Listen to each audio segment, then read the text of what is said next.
Olá, pessoas interessadas pela ciência, tudo bem? Meu nome é Letícia Lopes Santos, eu sou biomédica e imaginologista e trago para vocês essa aula sobre aplicações médicas das radiações.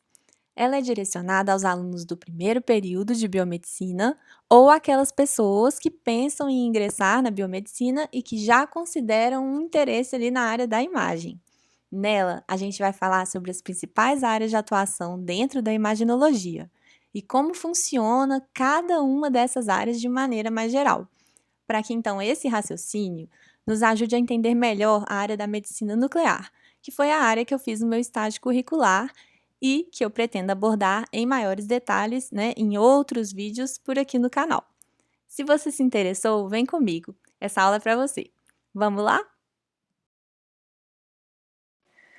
Por que escolher, então, a imaginologia? Bom, o primeiro ponto que eu coloco aqui é o contato com o paciente. Ah, Letícia, mas eu fiz biomedicina justamente para não ter contato com o paciente. Olha, eu sinto muito por você, porque mesmo que você vá para análises clínicas, você não vai conseguir se esconder para sempre atrás da bancada, pelo menos na parte do estágio, porque o estágio tem uma parte que chama coleta, e aí nessa coleta de sangue você vai ter super contato com o paciente. Inclusive, colegas meus de curso que não queriam ter esse contato amaram a parte da coleta, justamente porque esse contato proporciona para a gente um crescimento pessoal além do nosso crescimento profissional. E lembra que por detrás daquela amostra que a gente recebe para analisar tem uma pessoa. Isso é muito importante. Na área da imaginologia, a gente tem um contato que é frequente com o paciente. Antes, durante e depois do exame, a gente recebe o paciente. Então, por exemplo, na medicina nuclear, a gente administra o radiofármaco na tomografia computadorizada e na ressonância magnética. Quando necessário, a gente administra os contrastes e dá todas as orientações antes do exame. Durante o exame, a gente posiciona o paciente, a gente monitora, né, que é a colocação de eletrodos. E depois do exame já feito, a gente dá todas as instruções necessárias para que o paciente possa, antes ou depois que voltar para casa, proceder da maneira correta, né? No caso do radiofármaco, a gente recomenda sempre ingestão de água, essas coisas. Então, é muito importante. O segundo ponto é, o trabalho é multidisciplinar. Bom, eu vou falar mais da área da imagem, tá? A área da imagem, o tempo inteiro a gente precisa dos outros profissionais, ninguém trabalha sozinho. A gente tem os técnicos de enfermagem, né, o enfermeiro responsável, a gente tem o gestor, né, da clínica ou do hospital, a gente tem a troca com os médicos, no caso da medicina nuclear, os médicos nucleares, e o tempo inteiro a gente está trocando informação com essas pessoas, justamente para que o trabalho em prol do paciente seja o melhor possível. E isso é muito enriquecedor no nível profissional, por conta de mais conhecimento mesmo da nossa própria área, e no nível pessoal, por conta dos relacionamentos que você trava, né, do networking, não é assim? E o terceiro ponto é, essa área da imagem tem grande demanda de exames e alta perspectiva de crescimento. Isso é meio óbvio, né, gente? Para quem não acha, o envelhecimento da população é cada vez maior e o aumento da expectativa e da qualidade de vida também. Isso aumenta a incidência de doenças cardiovasculares e câncer. Então, é uma área aí que tem um grande potencial de absorção do profissional biomédico no mercado.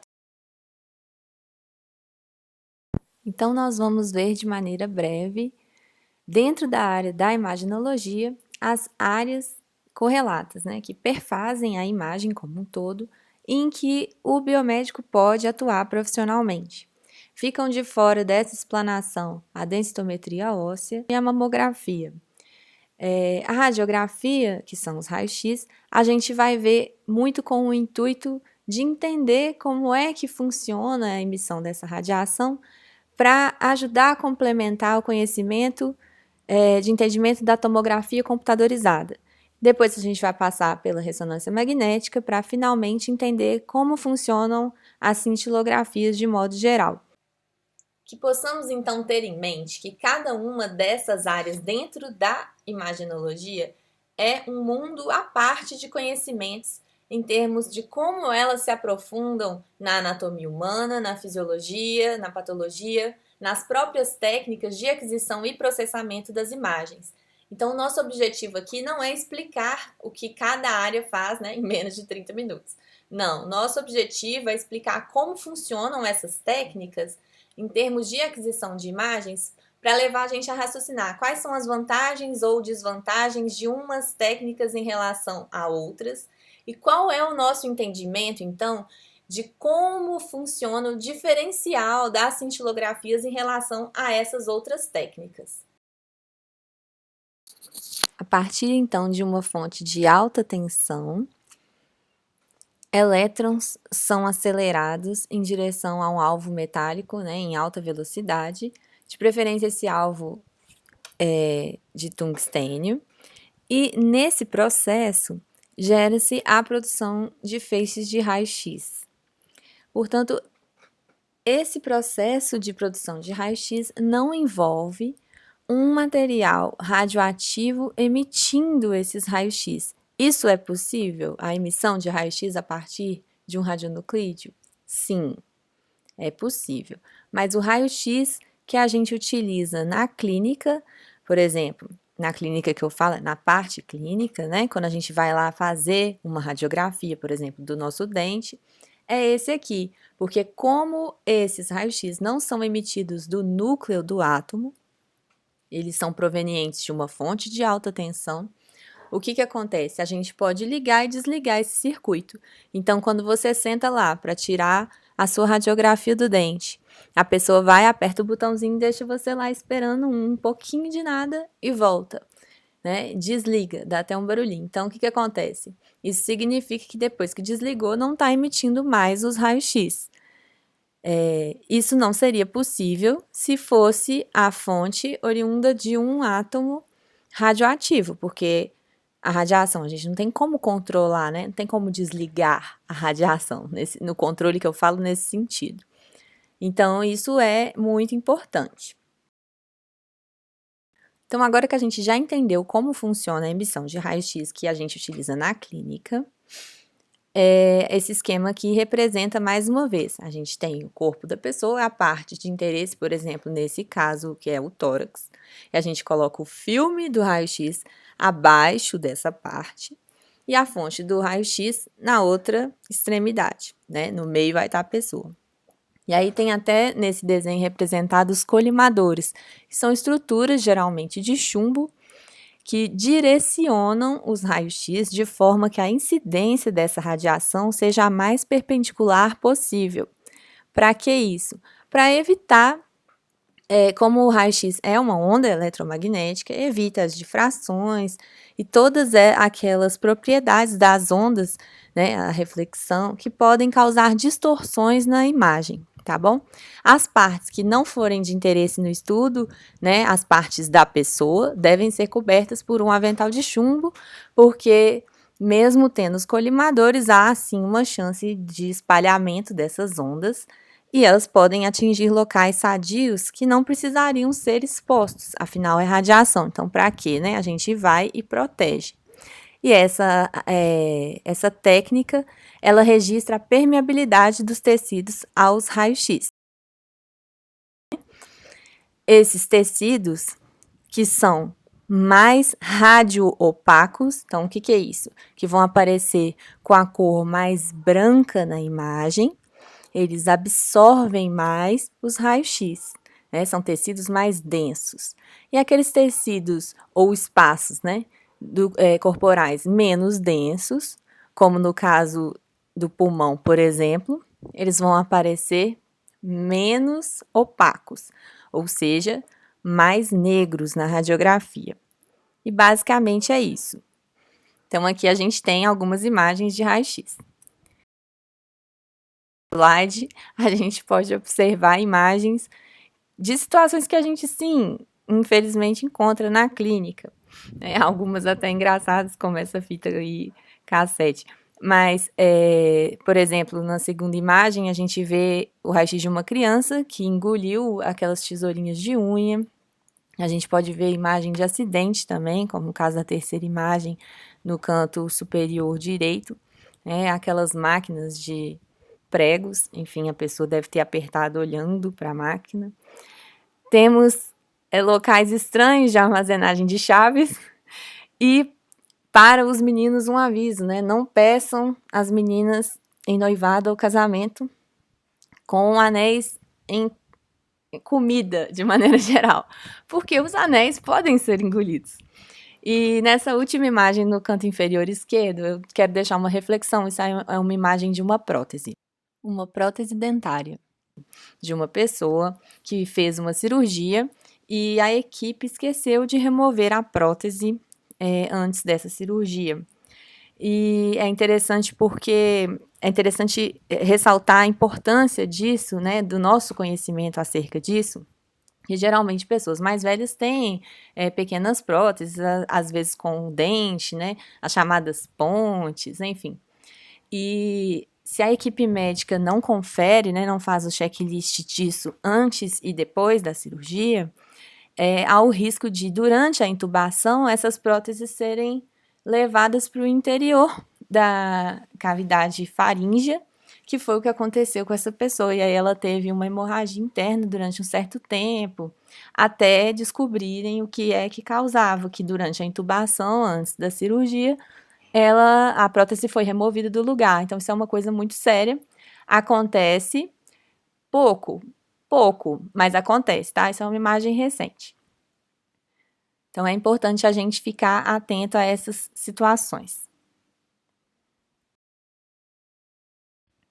Bom, e o que seria então a tomografia computadorizada? Agora que a gente sabe como funcionam os raios-x, daquele jeito, né, da clínica lá, que não são emitidos por radioisótopos especificamente, a tomografia computadorizada, então, é uma fonte dos raios-x girando 360 graus ao redor do corpo do paciente na área de interesse. Isso aumenta a resolução, né, da imagem, permitindo a construção de imagens em 3 dimensões. Algumas observações são: a gente tem que ter atenção àqueles pacientes com alergia a iodo ou a frutos do mar. Para quem não sabe, frutos do mar contêm o elemento iodo.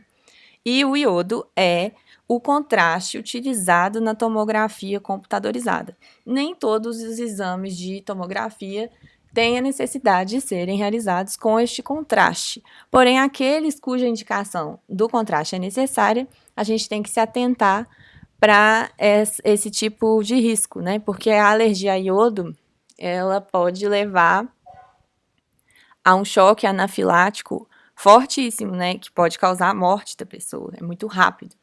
Então, tem que ter uma equipe médica de prontidão, caso isso seja necessário. O médico tem que autorizar a aplicação desse contraste. E aqui eu deixei, né, uma pergunta. E as gestantes? Bom, as fontes de raio-x não são recomendadas para gestantes. Obviamente, né, porque os raios-x são uma radiação ionizante, como a gente já viu, e podem causar danos nesse processo de desenvolvimento do embrião. Aqui é só um slide com uma imagem de uma tomografia, para quem nunca viu. Eu aconselho a pegarem exames mesmo de algum familiar, ou, né, algum parente próximo, se alguém já fez, para ter uma noção da diferença de resolução entre eles. É muito legal observar esses exames entre si, para a gente ter uma noção do que cada um enfoca, né? São enfoques diferentes. Uma observação interessante é que, apesar de poder sim ver outros planos, geralmente os resultados de exames de tomografia computadorizada vêm sempre com os cortes no plano axial, que é aquele plano que divide o nosso corpo entre metade superior e metade inferior. Então, gente, vamos falar agora um pouquinho sobre a técnica de ressonância magnética. Essa técnica, ela não utiliza radiação ionizante para a realização do exame e a obtenção da imagem. Mas então, como é que a gente obtém essa imagem por ressonância? Bom, tudo está relacionado às características físicas e químicas do átomo de hidrogênio, que contém um próton e um elétron. A gente pode ver aqui que esses átomos estão presentes no nosso corpo, né? Mais de 70% do nosso corpo é constituído por água, então na água a gente tem os átomos lá de hidrogênio. E esses prótons de hidrogênio estão distribuídos nos diversos tecidos do organismo e se orientam nos seus movimentos de spin, né, que são os movimentos de rotação, de maneira aleatória, como a gente pode ver se cada um fosse então representado por uma dessas circunferenciazinhas coloridas em verde água, que a gente tem aqui no slide. O que acontece é que a gente, na ressonância magnética, consegue aplicar um forte campo magnético externo ao organismo. Esse campo magnético faz com que esses átomos de hidrogênio tenham um movimento conhecido como precessão, que nada mais é do que um movimento de rotação em que os spins desses átomos ficam como se fosse semelhante ao de um peão na Terra. Isso permite que eles se alinhem paralelamente ao campo aplicado. A partir desse momento, desse alinhamento, então a gente pode, lá na máquina, emitir uma onda de radiofrequência. Essa onda de radiofrequência emitida vai encontrar os núcleos desses átomos e vai ressoar de volta para a máquina, à medida que, quando ela é emitida, rapidamente esse campo magnético é desligado e os átomos voltam à sua conformação aleatória. Então, entre esse movimento do desligamento do campo, né, e a partir da emissão da onda de rádio, esses átomos estão saindo do alinhamento paralelo e indo ao alinhamento aleatório anterior, e esse movimento, a medida desse movimento faz com que a gente saiba onde estão esses átomos. Isso torna possível a aquisição das imagens. Como existem diferentes proporções de água nos diversos tecidos do corpo, isso é retratado na imagem sob diferentes tons de cinza e sob forte detalhamento anatômico.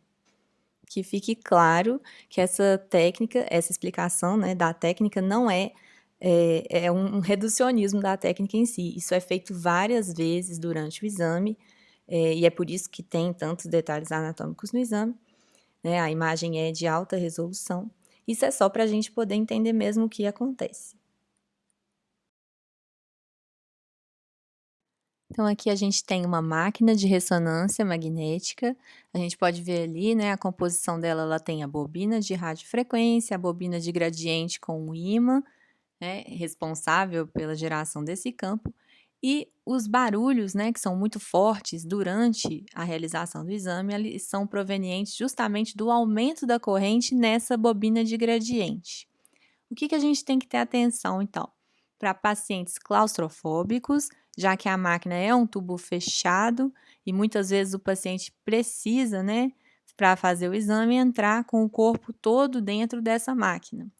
Atenção também para os pacientes que possuem marca-passos, porque o campo magnético da máquina pode, então, interferir no campo elétrico desses aparelhos, causando arritmias, por exemplo, nesses pacientes. Atenção também para aqueles pacientes que têm tatuagens ou maquiagem definitiva com menos de 45 dias. Essas pigmentações utilizadas nesses procedimentos são metálicas, né? Algumas delas, né? Hoje já se tem tintas que não são.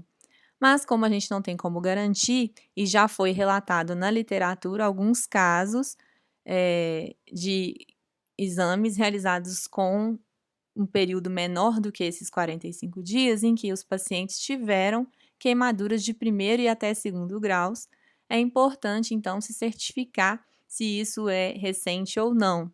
No caso, como os exames de ressonância são exames eletivos, né, não tão urgentes na sua realização, na maioria das vezes, recomenda-se para os pacientes esperarem pelo menos 4 semanas após a realização desses 2 tipos de procedimento, para que não ocorra nenhum problema. Pacientes também que contenham próteses, é desaconselhável a realização do exame, e o grande problema não é nem um deslocamento, porque, né, a maioria das próteses agora é de platina, e ela tem uma grande ligação ao organismo. Então, o grande problema dessas substâncias metálicas utilizadas na tatuagem, na maquiagem definitiva e na prótese é que elas vão deixar a imagem do exame borrada. O contraste utilizado é o gadolínio. Ele causa um menor número de reações alérgicas do que o iodo, que é utilizado na tomografia computadorizada. Porém, ele tem excreção renal, então é importante ver se esse paciente também que está realizando o exame não tem nenhum problema renal. Bom, e quanto às gestantes? Essa técnica poderia sim ser utilizada para a realização de imagens no caso de gestantes, já que utiliza ondas de radiofrequência para aquisição das imagens. Ao contrário de técnicas que utilizam radiação ionizante, como é o caso dos raios-x ou da tomografia, que tem um maior risco de causar danos à formação do feto. O biomédico, então, ele atua posicionando o paciente, né, colocando as bobinas para fazer a imagem, que são partes, né, que encaixam ali da máquina, dependendo se você vai fazer uma ressonância, por exemplo, da perna, e tem uma parte que tem que ir ali, né, na cabeça. Também programam a máquina, né, para a realização do exame e também processam as imagens. Aqui eu coloquei para a gente poder observar uma imagem de exame de ressonância magnética, onde a gente pode então notar esse alto grau de detalhamento anatômico, principalmente no que se refere às partes moles. Então a gente pode observar na imagem da esquerda, por exemplo, né, ali o detalhamento dos sulcos cerebrais. Na imagem da direita a gente pode ver ali as vértebras, os discos intervertebrais, tudo muito detalhado. Além disso, apesar de ser possível vários outros planos de corte na entrega, né, desse resultado de exame, é comum que as ressonâncias apresentem essas imagens no plano sagital, que é aquele plano de corte que divide o nosso corpo em metade direita e metade esquerda.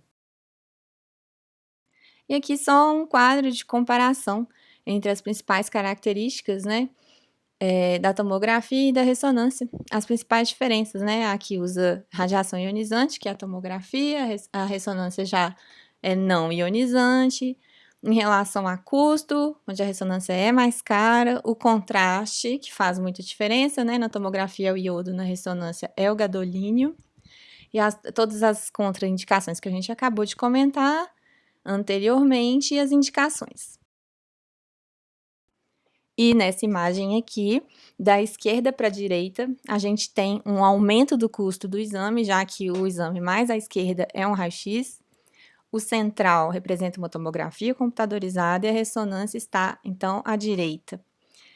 Na imagem de raio-x à esquerda, a gente pode ver uma grande radiopacidade, ou seja, aquelas áreas mais esbranquiçadas correspondentes aos ossos e tecidos mais densos do organismo. Elas barram mais a radiação, por isso elas aparecem hipercapitantes na imagem. E a gente pode observar que os tecidos moles, referentes ali às órbitas oculares e ao cérebro, eles não são tão claramente detalhados em termos anatômicos. Já na imagem central, que é a imagem da tomografia computadorizada, a gente já percebe a diferença entre substância branca e cinzenta, a existência dos ventrículos, dos giros cerebrais, mas ainda assim observa uma grande captação das partes ósseas, né? Essa radiopacidade ainda está presente. E, por fim, na imagem mais à direita da ressonância magnética, a gente pode ver também com grande resolução anatômica essa diferença entre substância cinzenta e branca, os ventrículos, os giros, com muito menor captação em relação às partes ósseas, que são essas mais externas, né, da calota craniana. Então, ela tem uma técnica de imagem muito próxima da tomografia, mas ainda superior. Qual a principal diferença entre aqueles exames radiográficos que a gente viu lá na primeira parte da nossa aula e os exames de medicina nuclear?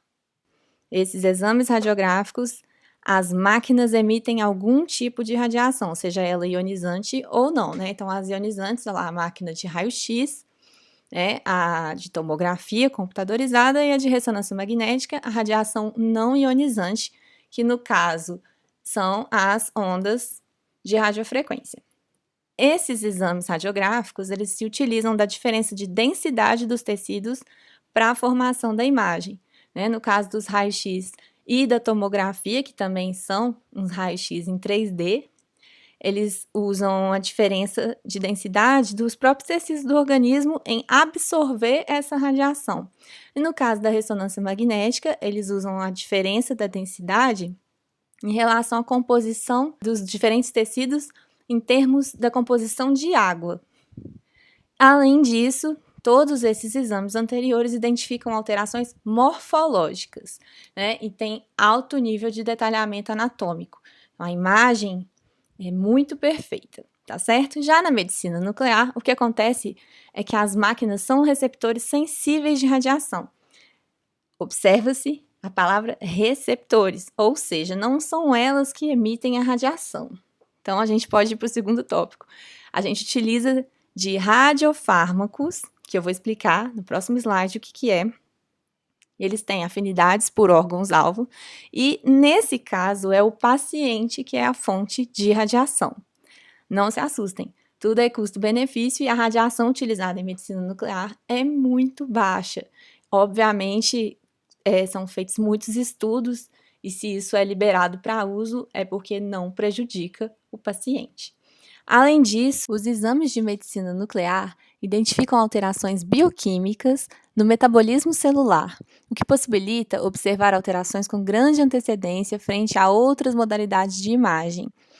Em cintilografias ósseas, por exemplo, é possível observar lesões com 6 meses de antecedência a imagens tomográficas ou imagens de ressonância magnética, onde haveria de ter uma alteração da morfologia para que fossem observadas essas mesmas lesões. E isso é muito importante do ponto de vista de um melhor prognóstico para o paciente. Bom, então vamos falar aqui agora sobre o exame de cintilografia. Como a gente viu, esse exame permite estudar o funcionamento de um órgão que a gente esteja interessado. Por isso mesmo, é um exame dinâmico, então as imagens que a gente vai obter não vão ser imagens de detalhamento anatômico alto, vão ser imagens de detalhamento funcional. Então, a gente tem o paciente em que a gente vai injetar o radiofármaco. O radiofármaco é uma solução química que possui afinidade, então, por um órgão-alvo que a gente quer estudar. Então, pode ser os ossos, pode ser o coração, entre outros. Acoplada a essa solução química com afinidade pelo órgão-alvo que a gente quer estudar, está um radioisótopo. Esse radioisótopo, então, após a gente injetar esse paciente, vai cintilar, ou seja, vai emitir a radiação. Ele vai circular, né, na corrente sanguínea do paciente até chegar esse órgão-alvo. Então, a gente vai fazer a imagem desse paciente através de uma das duas técnicas utilizadas hoje para a medicina nuclear, o SPECT ou PET. Esses nomes, né, o SPECT, tomografia computadorizada por emissão de fóton único, ou a tomografia por emissão de pósitrons, nada mais são do que os nomes das técnicas diferentes. Tem a ver mais com a física utilizada no processo. A gente não vai entrar em muitos detalhes agora nisso, porque não é o objetivo da aula. O objetivo da aula é fazer vocês entenderem como funciona, tá bom? Então, o que interessa é que essas máquinas vão ser receptores dessa cintilação, por isso o nome cintilografias, tá bom?